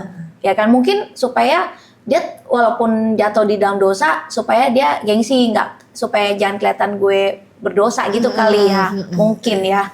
Tapi sebaiknya kan Tapi ada waktunya kok. Iya. Kepalsuan itu ada waktunya. Nanti Tuhan akan singkapkan segala sesuatu yang belum tersingkap. Pasti ada waktunya. Iya, Iya. betul. Nah, sekarang balik lagi tentang Alkitab, baca Alkitab nih ya. Tentang ada satu, sering saya mendengar sih, ngapain sih sampai sok-sok baca Alkitab kayak orang apa tuh? Sok-sok rohani gitu. Siapa yang ngomong? Ada teman saya beberapa waktu dulu. Dia bilang, yang penting saya udah tahu isi Alkitab, intinya adalah kasih. Kita melakukan kasih aja. Jadi ada orang-orang tertentu seperti itu. Yang penting saya udah tahu isi Alkitab, Tuhan Yesus itu kan intinya kasih. Jadi artinya lu nggak usah sok-sok rohani pakai baca Alkitab tiap hari. Seolah-olah kalau baca Alkitab itu seolah-olah kalau lu udah mau jadi pendeta, pelayan Tuhan, hamba Tuhan, baru deh tuh lu boleh pelajari dah yang kayak gitu-gitu. Nah, intinya Itu hanyalah topeng. Kalau misalkan dia udah benar-benar sungguh-sungguh hidup di dalam Tuhan, dia haus, dia pasti baca firman Tuhan. Iya, Iya. betul. Karena Karena kan kalau kecintaan kata Daud, kalau kecintaan dia adalah hukum-hukum Taurat kan. Iya. Ya itu kecintaan kita ke Tuhan, karena sebenarnya memang benar disimpulkan garis besar adalah kasih. Tapi bagaimana Yesus mengajarkan tentang melakukan perintah kasih itu kan ada caranya. Iya. Dan bagaimana bisa menjadi kesaksian, justru di dalam kitab itu kita belajar bagaimana pekerjaan Tuhan, kasih Tuhan dinyatakan. Baru kita bisa ceritakan bahwa apa perbuatan-perbuatan Tuhan di masa-masa lalu. Itu kan harus bisa jadi kesaksian sebenarnya. Iya. Kalau kita nggak ngerti, cuma tahu kasih, terus kita nggak pernah tahu sejarah Yesus, kita nggak pernah tahu Yesus tuh karakternya, kan nggak bisa. Iya. Kita harus ngerti juga Yesus pribadinya seperti apa. Iya. Mewakili generasi-generasi muda yang sering menganggap bahwa Alkitab itu tuh udah nggak relevan dengan zaman sekarang. Uh, banyak perkataan-perkataan atau cerita-cerita di Alkitab itu Seperti kuno, dongeng. dongeng, ya kan? Dan ya perintah-perintah di Alkitab tuh kayaknya kok nggak cocok dilakukan di zaman sekarang. Iya. Seperti itulah kita sering dengar generasi sekarang berkata gitu. Kenapa generasi sekarang mengatakan demikian? Karena orang tua dari mereka tidak terbiasa mengajarkan firman ke anak-anaknya. Sehingga anak-anak ini hidup tanpa firman dan merasa bahwa isi Alkitab ya sama dari dulu yang nggak berubah-berubah begitu aja. Saya udah tahu isinya tentang kasih. Isinya karena mereka nggak terbiasa menghidupi firman itu. Kayak gitu. Dan juga kalau ini nih ya, kita mau encourage teman-teman untuk ayo dong kita baca Alkitab, karena Alkitab itu luar biasa. Cuman kan masalahnya kalau orang belum pernah mendalami Alkitab ya, mengerti isinya ya, pasti dia akan melihat itu sejarah-sejarah bikin pusing ya. Itu penyalipan Tuhan Yesus saya udah tahu lah. Kalau perintah mengasihi iya saya udah tahu lah. Jangan berbuat zina, dosa, udah ngerti lah misalnya gitu. Kitab Wahyu, itu mah belum kejadian. Dia anggap kan sepele ya. Maksud saya gini, supaya encourage teman-teman yang mau supaya suka Alkitab, saya mau tanya nih dari kita bertiga ya. Kita memberikan apa sih fungsi dan faedah dan dampak pengaruh setelah ibu, suami, ya nanti aku tambahin, setelah mengerti karya Tuhan lewat Alkitab, sudah baca selesai dan mendalami. Kalau dari ibu dulu deh, apa? Cari apa sih di dalam dunia ini? Ya, semua orang berusaha mengejar yang namanya bahagia, yang namanya kesuksesan, yang namanya damai. Semua orang mengejar itu. Tapi tanpa kita sadari bahwa damai sejahtera itu Tuhan yang kasih, ya kan? Damai sejahteraku kutinggalkan bagimu, damai sejahteraku kuberikan kepadamu. Dan apa yang kuberikan tidak sama seperti yang dunia berikan kepadamu, ya kan? Di dalam Yohanes kayak gitu. Jadi apa yang Tuhan kasih itu nggak sama seperti yang dunia kasih. Nah, itulah oleh sebab itu alasannya ya kita harus cari Tuhan, karena ada sesuatu yang kita di dalam hati kita, di dalam ahli psikologi mengatakan demikian. Ada bagian di relung kedalaman hati manusia yang itu nggak bisa diisi oleh apapun. Betul. Oleh kesenangan dunia, oleh kesenangan pasangan, oleh apapun nggak bisa. Ada sebagian bagian itu nggak bisa diisi oleh apapun kecuali hanya kasih Allah. Amin. Dan kita memerlukan kasih Allah. Nah, ketika kita sudah belajar mengenal Tuhan dan kita membuka hidup kita untuk dijamah oleh pekerjaan Tuhan, oleh Roh Kudus, kita mendapatkan sesuatu gini loh. Buat apa kamu mau memiliki seisi dunia ini kalau jiwamu mati? Kita masih hidup tapi jiwa kita mati. Kalau kita tidak sungguh-sungguh hidup di dalam Tuhan. Tapi kalau kita hidup sungguh-sungguh, kita menghidupi bersama dengan Tuhan, kita benar-benar hidup gitu. Makanya Yohanes 10 ayat 10 dikatakan pencuri datang hanya untuk mencuri, membunuh, membinasakan. Iya kan? Apa sih yang dicuri sama iblis? Ya banyak. Sukacita, damai sejahtera. Akhirnya hidup kita binasa. Binasa kenapa? Karena kita nggak punya sukacita, nggak punya damai sejahtera. Kita kerja terus cari duit terus kayak gitu. Karena kita binasa. Kita nggak ada kesenangan di dalam hidup kita kayak gitu. Tetapi kan dikatakan, tetapi aku datang untuk memberikan hidup dan memberikannya apa? Hidup dalam kelimpahan. Kayak memang dibilang katanya, oh ya anak Tuhan harus kaya. Bukan pengertian materi, tapi ketika kita hidup di dalam Tuhan, ada sesuatu yang kita merasa kelimpahan itu sukacita, damai sejahtera, hikmat Tuhan, penyertaan Tuhan. Nah, itulah kita merasa hidup kita tuh melimpah. Wow. Jadi apa yang Ibu rasakan, kan karena Ibu dosen teologi, mempelajari Alkitab itu kan mungkin satu sisi adalah keharusan karena perlu pengajaran. Tetapi buat secara pribadi Ibu ya, fungsi ibu membaca Alkitab itu, faedahnya buat ibu, dampak buat kehidupan rohani ibu itu apa? Setelah ibu rasakan, wow, aku membaca Alkitab nih sampai selesai, dan apa yang ibu rasakan? Iya. Apa yang saya alami ketika saya menghidupi firman Tuhan yang saya baca melalui kebenaran Alkitab, ada kekuatan ketika saya menghadapi hari, ada masalah, ada kekuatan. Iya Tuhan, kalau dulu Tuhan sanggup tolong hidup saya, hari ini Tuhan juga masih sanggup tolong hidup saya. Amin. Ada satu kesaksian. Bagaimana Tuhan, kalau Ayub pasal 42 bilang begini, bukan kata orang saja aku mengenal engkau, tetapi sekarang mataku sendiri memandang engkau. Jadi saya bilang begini, Tuhan itu penyembuh loh. Saya bilang, kata siapa Tuhan itu penyembuh? Saya mengalami bagaimana Tuhan izinkan saya kecelakaan besar di Kota Padang. Waktu itu saya diundang mengajar, saya sebagai dosen bahasa. Waktu itu mereka undang saya untuk saya mengajar bahasa Yunani.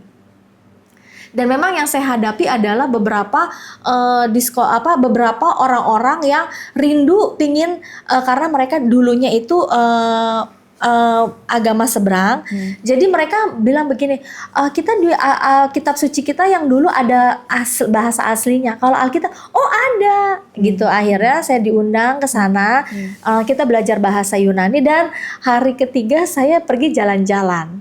Saya digonceng oleh seorang anak muda, ya masih gadis dia. Iya Bu, dia bilang gini, memang di kampus bilang, iya kita siapin mobil. Gitu. Saya bilang, kalau naik mobil ini saya nggak terlalu menikmati keindahan alam Kota Padang. Kota Padang itu kan bagus ya. Saya kita naik motor aja. Akhirnya kita goncengan. Singkat cerita, kami masuk ke kolong kontainer. Nah, kolong kontainer itu saya rasa saya kayaknya nggak masalah. Memang yang digonceng itu lebih parah. Wajahnya, karena kita pakai helm ya, jadi nggak terlalu parah banget, tapi kelihatan kakinya itu patah. Saya pikir saya nggak parah, ternyata dokter bilang saya yang lebih parah. Saya digonceng, saya yang lebih parah. Jadi waktu di Padang itu dokter bilang begini, Ibu ini hasil operasi. Kalau Ibu mau Ibu harus dioperasi. Operasinya nggak bisa dilakukan di Padang, operasi harus dibawa ke Jakarta. Saya kasih tahu ya, hasil operasinya adalah 80% Ibu udah nggak bisa duduk lagi. 20% itu mujizat. Jadi Ibu harus persiapkan hati Ibu. Ibu udah tahu ya, Ibu cacat total. Saya nggak bisa duduk. Jadi saya tiduran. Karena buat kita duduk itu kan segitiga ya. Itu patah. Terus paha saya itu kalau patah itu begini, nanti ditarik kan seperti ini. Ini enggak, ini gini. Di tengah-tengahnya udah nggak ada tulang. Gitu. Terus dokter bilang, Ibu udah nggak bisa duduk lagi.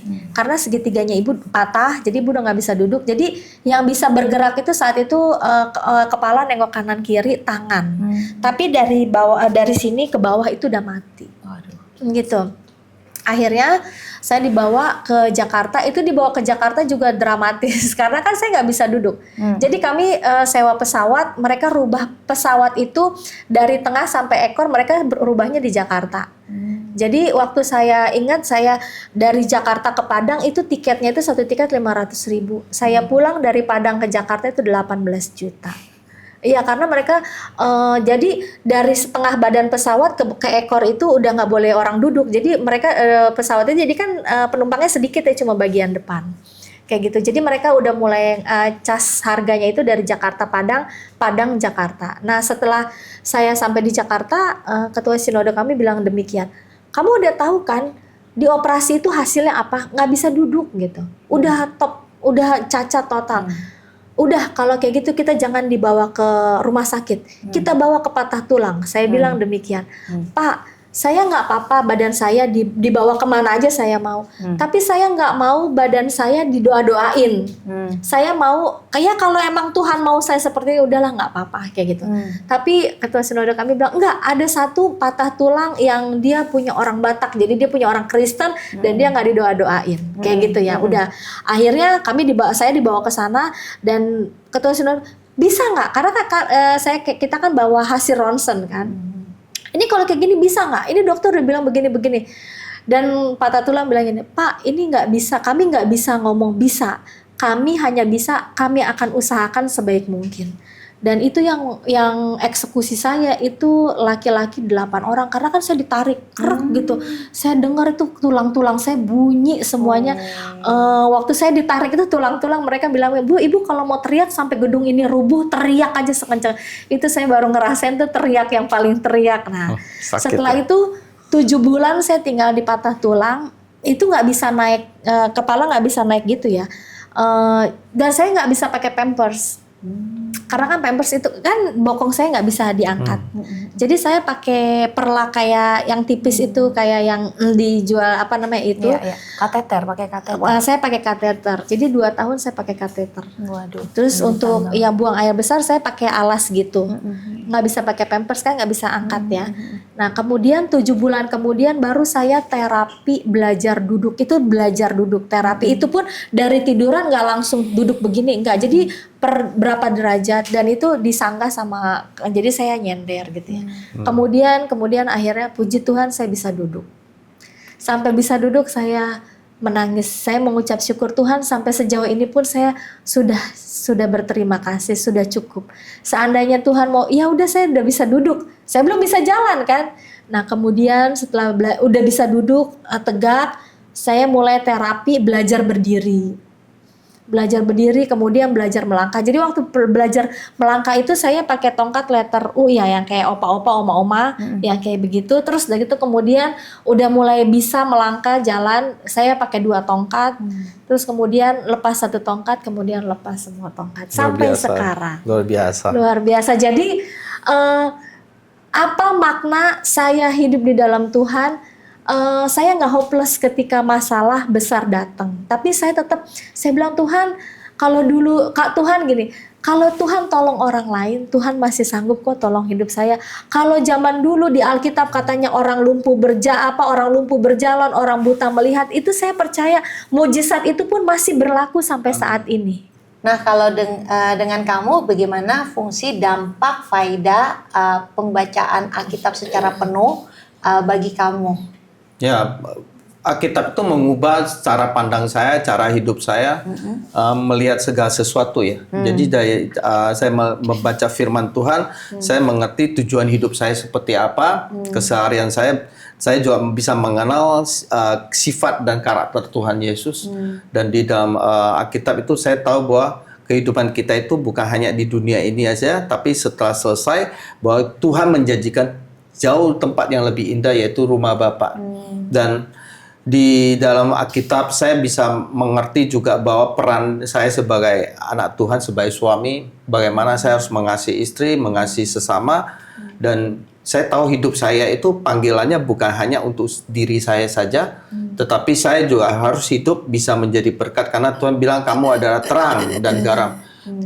Kalau menjadi terang artinya kita harus bisa bersaksi, bisa mempermuliakan nama Tuhan lewat kehidupan kita.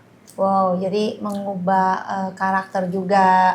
Karakter, kehidupan kita, cara pandang yang mungkin dulunya kita melihat dunia itu kita harus kejar segala apa yang kita harus miliki di dunia, tetapi saya percaya ada hal yang lebih utama di balik daripada kehidupan itu, yaitu kekekalan bersama Bapa di sorga. Dan itu membuat kita hidup itu ada rasa damai sejahtera di dalam hati. Karena saya percaya apapun yang kita miliki, baik harta benda, itu tidak pernah bisa mengisi sepenuhnya hati kita, kecuali hanya Tuhan yang bisa mengisi isi hati kita sepenuhnya. Nah kalau saya fungsi pembacaan Alkitab secara penuh bagi saya dampaknya itu sangat besar juga menjawab, karena kan saya orangnya dulu ya Bu ya, sebelum kenal Tuhan, saya tuh orangnya suka bingung Bu. Iya, suka bingung nih, kayak misalnya ayam sama telur yang mana duluan gitu kan, itu aja kadang-kadang jadi perdebatan manusia kan. Kemudian saya bingung tentang ini awal penciptaan ini, dunia ini bisa awalnya gimana sih gitu kan. Nah terus dengar-dengar lagi tentang orang bilang kiamat, akhir zaman, nanti bakal dunia ini hancur. Terus gimana ya hancurnya ya? Terus apakah dunia ini begitu menyedihkannya kah gitu kan? Terus tentang lagi dunia roh, setan-setan, gimana sih cara kita tuh menghadapi si setan, kita ngalahinnya gimana gitu. Jadi saya dulu tuh suka bingung gitu. Dan juga gini, menghadapi orang gitu, misalnya kalau orang yang menyakiti kita, rese sama kita, atau orang yang nyebelin, ini gimana sih ngadepinnya secara benar tuh gimana gitu kan gitu. Kayak kita bingung kayak gitu kan. Nah, kalau kita mau tonjok-tonjok kan, nah itu kan nggak benar. Tapi gimana nih dengan hikmatnya, gimana nih menghadapi konflik dan masalah yang silih berganti kan. Nah jadi saya dulu orangnya pribadinya rapuh, suka bingung, suka panik, budak gulana lah gitu ya Bu ya. Suka marah. Ya emosi juga ya. Jadi karena kan emosi karena kita nggak mengerti how to handle gitu kan. Jadi kita panik sendiri. Dan akhirnya setelah saya baca Alkitab secara menyeluruh itu menjawab semua hal-hal yang saya dulu pertanyakan. Jadi saya udah nggak bingung lagi di dalam menjalani hidup dan juga dalam menyelesaikan setiap persoalan itu jauh lebih seperti ada tuntunan lah. Jadi bahkan kita bisa menyelesaikan masalah dan menghasilkan sesuatu progres yang baik karena ada tuntunan Tuhan. Amin. Iya, terutama yang saya berkesan juga kitab Amsal juga tuh. Iya. Saya sangat senang kitab Amsal waktu dulu-dulu awal bertobat, saya senang, itu juga luar biasa Amsal ya. Walaupun kitab lainnya semua juga luar biasa gitu. Iya. Nah, itu sih yang kalau bagi saya. Jadi firman itu mengubahkan Ibu. Amin. Iya, betul. Mengubah. Firman mengubah pola pikir kita, cara Mengubah pandang hati. kita, hati kita, emosi kita, karakter kita, Iya. mengubah semuanya. Itu benar-benar komplit sih. Iya. Makanya kalau orang bilang Alkitab udah apa tuh legenda, dongeng, sejarah-sejarah doang. Iya. Itu Enggak, salah. Karena dia cuma melihat dari kulit. Iya. Dia Dan nggak dia ngerti belum dalam. ketemu pribadi Yesus Betul. secara utuh. Betul. Kalau dia udah ketemu Yesus secara utuh, aduh cinta banget, jatuh cintanya luar biasa. Kalau saya mendengar kesaksian-kesaksian orang, saya melihat baca Alkitab dulu atau bertemu Tuhan Yesus dulu nih kan gitu ya. Iya. Kalau kebanyakan, kalau dari saya ya, Iya. saya melihat biasanya orang berjumpa dulu, seperti yang tadi Ibu bilang, berjumpa dengan Tuhan dulu, dan dia baru mulai seperti ada ketertarikan, gue mau tahu nih siapa Yesus nih. Iya. Baru dia mulai baca firman dengan getol. Itu yang saya sering lihat sih. Sama kayak saya juga. Saya berjumpa dan mengenal Tuhan Yesus, maksudnya gini loh, saya akhirnya baca Alkitab secara penuh tuh, berjumpa mengenal pribadi Yesus memang betul dari Alkitab, tapi saya mengalami perjumpaan dengan dia dulu. Baru saya ingin mengenal dia lebih dalam. Iya. Nah itu sih yang saya, kalau kamu gimana baca firman dulu, berjumpa dengan Ya Tuhan pasti lewat. kalau dasar kita baca firman berarti kan mulai ada iman Iya. atau ketertarikan kan. Tetapi ya memang perjalanan kita mengenal Yesus itu adalah sebuah proses perjalanan rohani, dan semakin saya mengerti semakin dalam, semakin apa itu justru menumbuhkan saya semakin mengasihi Tuhan. Jadi awal itu mungkin saya melihat Tuhan itu jauh, tapi ketika saya baca firman, saya mengerti dan saya ngalami Tuhan, saya melihat Tuhan itu seperti Bapa, dekat. Tidak jauh lagi seperti Tuhan yang kita sembah itu jauh. Tuhan yang dekat dengan kita karena dia adalah Bapa kita yang kekal. Kalau Ibu gimana? Iya. Kalau pendekatan saya, kita kenal Tuhan dulu, apa cinta firman Tuhan dulu gitu ya. Apa namanya, dijamah dulu ya, dijamah dulu, atau kita cinta Tuhan dulu, cinta firman Tuhan dulu. Iya. Ya. Roma 8 ayat 28 dibilang katanya, tetapi Allah turut bekerja dalam segala sesuatu untuk mendatangkan kebaikan. Jadi pola pikirnya gini, kalau saya bilang firman Tuhan, Allah turut bekerja dalam segala sesuatu, saya tanya, siapa yang bekerja? Pasti Tuhan. Tuhan, terus kita diam aja. Kita juga bekerja. Iya, pasti kita harus Jadi bekerja juga, turut kita harus bekerja sinergi. untuk Iya. perdamaian. Jadi ada kerjasama. Jadi pengertian Allah turut bekerja. Oh ya udah Tuhan kerjain aja sendiri. Terus saya mah tidur aja. Saya mah nggak usah ngapa-ngapain. Kayak gitu. Saya nggak usah baca Alkitab. Udah Tuhan kerjain aja semuanya sendiri. Kayak gitu. Itu bukan seperti itu. Jadi kalau pengertian Allah turut bekerja. Jadi saya kerja, Allah juga kerja. Allah kerja, saya juga kerja. Gitu. Jadi ada kerjasama. Nah, ada kecintaan Tuhan. Ayo anakku baca firman Tuhan supaya engkau mengenal aku. Enggak lah Tuhan, males. Ntar deh, saya masih muda, ntar aja, besok aja. Akhirnya padahal Tuhan udah buka tangan. Ayo datang kepadaku. Ayo ikut Tuhan. Sungguh-sungguh gitu. Cuman manusia ini pribadi ini yang belum buka hati untuk Tuhan. Akhirnya kesannya Tuhan itu jauh di sana, itu pengertiannya transenden. Yang Tuhan mau kita tuh mengenal Tuhan tuh imanensi ya. Allah tuh dekat sekali dengan kita. Sebenarnya kalau kita udah buka hati itu Allah tuh deket banget ya kan. Betul. Kita di dalam perjalanan aja mungkin Bapak sambil bawa mobil gitu ya. Kita bisa penyembahan, kita bisa merasakan hadirat Tuhan, kita bisa nangis, kita bisa aduh Tuhan terima Betul. kasih. Kadang hal kecilnya misalnya kita nyelesain sesuatu, thank you Jesus. Kita spontannya thank you Jesus sampai rumah, thank you Jesus. Jadi kayak ada rasa bersyukur setiap saat. Nah tadi kalau saya bilang, kayak tadi bilang ada yang ngalami zaman dulu mau mencari Tuhan. Menurut saya gini, sebetulnya sebelum dia ngalami, Tuhan sudah menunggu dia untuk dia mencari Tuhan. Tetapi kadang orang keras hati, harus kena masalah dulu, baru dia bilang, oh Tuhan ternyata di titik terendah saya ketemu. Ya diizinkan gitu loh. Baru dijamah, baru dia cari Tuhan gitu. Jadi caranya memang bisa dua, tapi menurut saya lebih bagus mulailah dari keadaan baik-baik saja, kita mulai mencari Tuhan dan kita bangun kedekatan kita dengan Tuhan sampai kita bisa mengasihi Tuhan. Karena saya prinsip gini, kalau kita mau masuk dalam kerajaan sorga dia, kita harus mengasihi pemilik sorganya, bukan mengejar sorganya. Sama seperti saya mengasihi istri saya bukan mengasihi karena dia ada sesuatu, tapi saya mengasihi pribadinya. Kalau orang mengasihi seseorang karena ada sesuatu, ada apanya, ya itu menurut saya motivasinya tidak murni gitu. Ya, maksud saya gini, kalau orang bisa rindu baca Alkitab ya, itu kan nggak semua orang serta-merta langsung rindu, maksud saya ya. Ada kayak saya mengalami Tuhan dulu, walaupun saya belum kenal Alkitab. Nah dari situ saya karena mengalami zaman Tuhan, saya baru rindu ingin mengenal Yesus dan saya baca Alkitab seperti kayak sekolah teologi selama berapa bulan saya habisin gitu. Nah tetapi kalau dari suami dia mengalir nih gitu ke gereja, kemudian dia mulai baca firman ya. Nah itu dia mengalami, baru dia mulai dekat sama Tuhan maksud saya. Jadi menurut saya memang macam-macam orang untuk mengalami Tuhan. Memang benar bahwa panggilan Tuhan itu caranya banyak gitu ya. Makanya dikatakan iman timbul dari pendengaran akan firman Tuhan, kayak gitu ya. Betul. Kita ingat imannya Rahab. Oh iya. Ingat ya?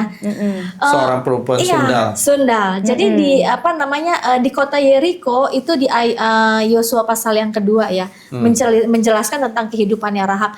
Dia itu nggak kenal Tuhan. Nggak kenal Tuhan. Dia hanya ngedengar Dia dari mendengar kata orang gitu. bangsa Israel. Nah, terus udah gitu ada orang pengintai, tolong dong saya numpang di rumah kamu gitu. Dan itu Rahab udah tahu konsekuensi. Kalau ketahuan itu bukan Rahab loh yang dihukum mati, satu keluarga. Satu keluarga dihukum mati. Betul. Tapi apa Rahab bilang, Tuhan, aku pernah dengar Tuhan kamu tuh katanya Tuhan yang hidup. Nah Rahab bilang begini, kalau Tuhan kamu hidup, tolong selamatkan saya dan seisi rumah saya. Satu rumah keluarga saya juga diselamatkan. Iya, Tuhan pasti selamat. Itu jadi iman itu kadang-kadang timbul itu di luar dugaan kita. Cara Tuhan memang banyak kayak gitu ya. Betul. Jadi kalau mau dibilang Rahab dijamah Tuhan, Rahab belum dijamah Tuhan, tapi Rahab pernah dengar ceritanya tentang Allah kayak gitu. Jadi ini ada lagi nih tambahan orang yang belum pernah dijamah tapi mendengar dan akhirnya dia mau mengenal. Mencari tahu. Nah jadi cara orang untuk mau mengalami Tuhan tuh macam-macam. Yang pasti pembacaan seluruh Alkitab memang diharuskan untuk seorang yang namanya anak Tuhan, memang harus. Ada orang juga kayak kita ini melihat mujizat. Ya. Jadi bukan melihat mujizat, oh ternyata Yesus tuh Tuhan yang hidup. Baru mulai kita mencari. Iya, betul. Jadi artinya apapun perjalanan hidup kita sebagai orang Kristen ya, mau dijamah duluan kayak, mau dengar iman duluan kayak, atau mengalir kayak suami tujuannya saya. satu Yang sama. penting saya melihat intinya orang akan setiap mencari atau mendapatkan Tuhan, dia akan haus dan lapar terus mengalami Tuhan. Betul. Dan dia akan semakin kamu dijamah Tuhan kan kamu semakin senang baca Alkitab kan. Membaca Alkitab udah nggak beban lagi kan istilahnya kan. Juga. Nah artinya waktu kita semakin dekat sama Tuhan, kita pasti akan senang dengan karena firman-Nya. firman itu juga ketika kita baca ya, kita akan menambah pengetahuan akan firman Tuhan. Kedua juga kita ini juga selain kita hidupin, kita kan membagikan. Iya. Kalau kita mau membagikan, kita harus menguasai kan. Otomatis itu kita harus jadi mau terus menggali terus firman Tuhan. Menguasai dan mengalami, Iya. ya kan? Gitu. Jadi banyak juga yang saya temui ya di komunitas gereja tuh dia itu sangat rajin untuk pelayanan ibadah. Dia pujian penyembahan semua lagu dia hafal gitu kan. Komunitas juga dia ikutin sana sini kan. Kalau berdoa juga katanya sering berdoa. Dan kemudian punya mentor lah, dikasih nasihat sana sini, suka dengerin khotbah juga YouTube. Tapi pada saat kita teliti, dia jarang membaca Alkitab gitu loh. Dia tidak menyukai, bahkan Alkitab sampai habis aja belum tentu dia habisin. Nah itu pengertian yang menurut saya juga salah sih. Karena kita, bagaimana kita bisa menyampingkan firman Tuhan untuk menggenapi seluruh pelayanan yang sempurna kan begitu. Jadi maksud saya kalau kita umat Kristen apalagi pelayan Tuhan, memang kita minimal 1 kali baca sampai habis supaya kita mengerti tentang Tuhan, hati Tuhan, pribadi Tuhan dan karya Dia, minimal seperti itu sih. Kalau dari Ibu gimana? Iya, sama. Bagaimana kita bisa mengenal Kristus kalau kita nggak cinta dengan perkataannya, kalau kita nggak cinta dengan dan haus dengan firman-Nya, bagaimana kita bisa mengenal Kristus? Nggak akan pernah mengenal, nggak akan pernah mengenal secara utuh ya. Iya. Kayak gitu. Jadi kalau yang saya temuin di lapangan kan orang hanya ibadah di hari Minggu selama 2 jam, khotbah 50 menit, anggap deh ya dari pendeta. Pendeta kan kebanyakan sharing khotbah pun mungkin lebih banyak dia memberikan hikmat penjabaran ketimbang membaca ayatnya itu sendiri. Ayat mungkin dibaca 5 menit, tapi di antara 50 menit mungkin 45 menit lebih banyak penjabaran kan. Nah itu kan menurut saya nggak kekejar gitu kalau kamu cuma ngandalin baca mengenal firman hanya di ibadah raya atau mungkin anggap deh konsel paling cuma berapa ayatnya nih comot betul ya Bu ya. Jadi alangkah memang lebih bagusnya kita juga ada pendalaman Alkitab secara pribadi. Jadi kita tidak hanya mengandalkan pembacaan ayat cuma sama pendeta doang kan gitu ya. Nah Ibu sekarang ini kan gereja-gereja lagi menggalakkan pembacaan Alkitab ya. Nah apa tips Ibu untuk supaya nih ya setiap keluarga-keluarga ini ya bisa jadi rajin baca Alkitab mulai dari Bapak, Ibu dan juga pasti harus menjalar ke anak-anak. Orang tua harus menjadi teladan yang baik. Amin. Iya. Bagaimana anak-anak bisa membaca Alkitab kalau orang tuanya dia nggak pernah lihat orang tuanya baca Alkitab, gitu. Minimal anak lihat kita ada di satu waktu kita lagi baca Alkitab, minimal. Jangan tap ya, jangan tap atau jangan HP. Emang benar saya bilang di HP kita ada Alkitab, tapi kan dia nggak tahu kita lagi baca Alkitab, kayak gitu kan. Jadi lebih baik Alkitab benar, Alkitab cetak yang terbuka. Jadi Mama lagi baca Alkitab, Papa lagi baca Alkitab. Dan kemudian saya punya pengalaman dari kecil ya. Kami sebelum tidur jam 8 malam itu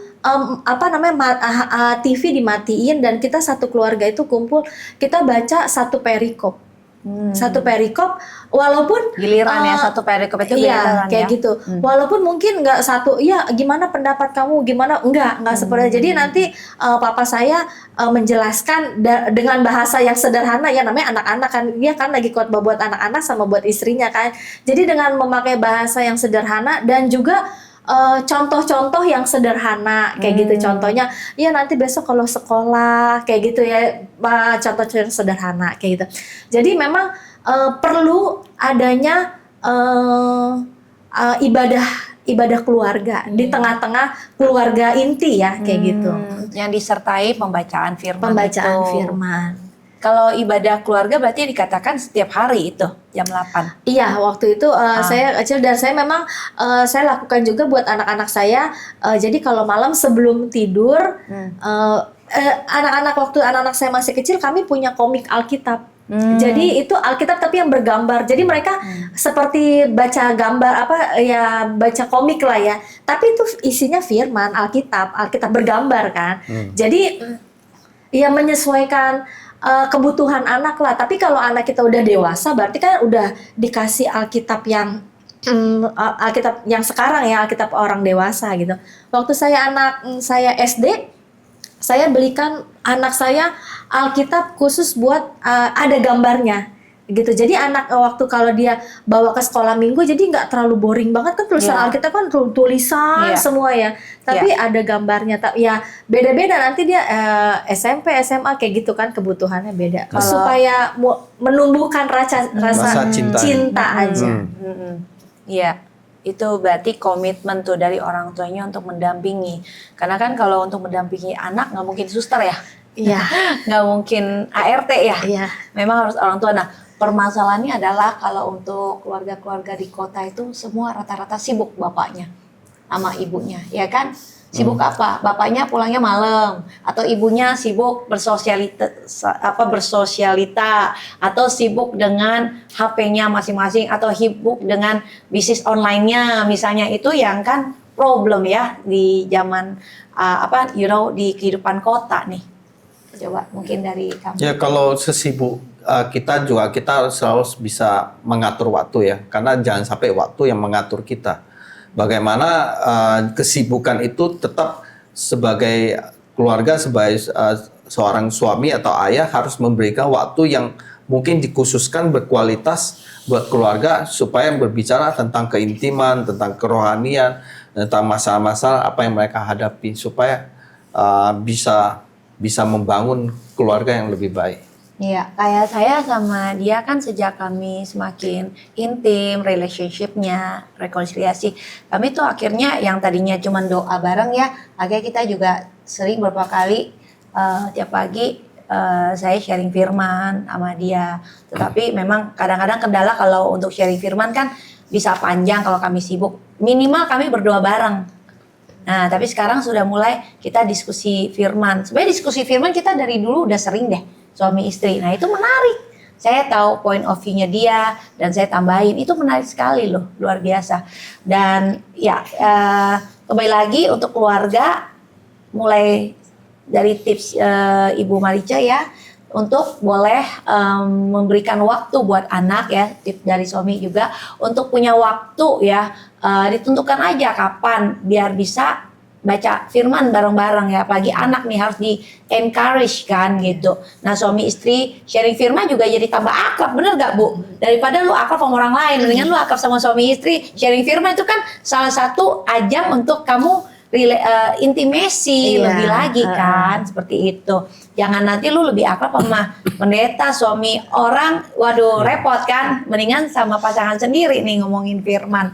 Jadi itu sih menurut saya, bahwa keluarga-keluarga mulai hari ini boleh meluangkan waktu, mungkin nggak usah sampai setengah jam dulu, mungkin dimulai dari 10 menit, lama-lama dibiasakan 15 menit, 20 menit, nanti lama-lama menjadi kebiasaan dan tidak berat lagi. Saya percaya waktu kita keluarga ya, bukan hanya ke gereja seminggu sekali atau komsel sana sini, tetapi waktu ada mesbah keluarga dan baca firman di dalam keluarga, dan anak-anak juga mendengar firman itu punya kuasa. Amin. Jadi saya percaya waktu anak-anak mendengarkan firman, dia sendiri akan dikuatkan, dia sendiri akan dituntun oleh firman itu sendiri, sehingga anak-anak yang memiliki firman Tuhan, Bapak Ibu udah nggak usah takut, masa depannya pasti udah punya tuntunan Tuhan dan akan mencegah resiko dia untuk menyimpang. Apalagi sekarang godaan medsos dunia sudah sangat mengerikan. Waktu bagaimana seorang anak kalau tidak memiliki dasar firman yang baik, maka dia akan lebih mengikuti medsos, mengikuti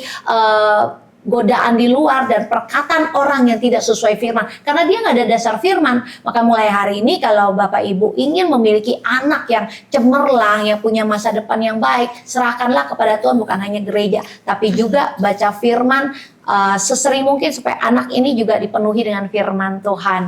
Nah, itulah sharing kita malam hari ini, bahwa sangat menarik kita membicarakan tentang pentingnya orang Kristen untuk bisa tahu baca firman Tuhan secara utuh, supaya jadi orang Kristen yang utuh juga kan. Amin.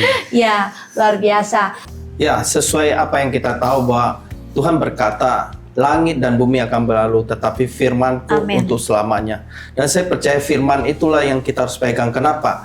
Firman itu berisi janji Tuhan, tetapi di situ ada perintah Tuhan. Bagaimana kita bisa melakukan kehendak Tuhan kalau kita tidak membaca firman Tuhan? Dan Tuhan berkata, bukan setiap orang yang berseru-seru kepadaku akan masuk dalam kerajaan surga, melainkan mereka yang melakukan kehendak Bapakku. Artinya untuk melakukan kehendak Bapa, kita harus mengerti apa yang menjadi perintah Tuhan. Untuk mengerti perintah, maka kita harus mengerti firman Tuhan. Dan saya percaya firman Tuhan itu adalah pintu, di mana dikatakan di Yohanes 10 ayat 9, akulah pintu. Barang siapa masuk melalui aku, ia akanlah selamat dan ia akan masuk dan keluar dan menemukan padang rumput. Saya percaya firman itu adalah Allah dan Allah itu adalah pintu. Dan saya percaya ketika kita mendapatkan firman, firman itulah yang menjadi jalan supaya kita menuju kepada keselamatan yang kekal bersama Bapa di sorga. Iya.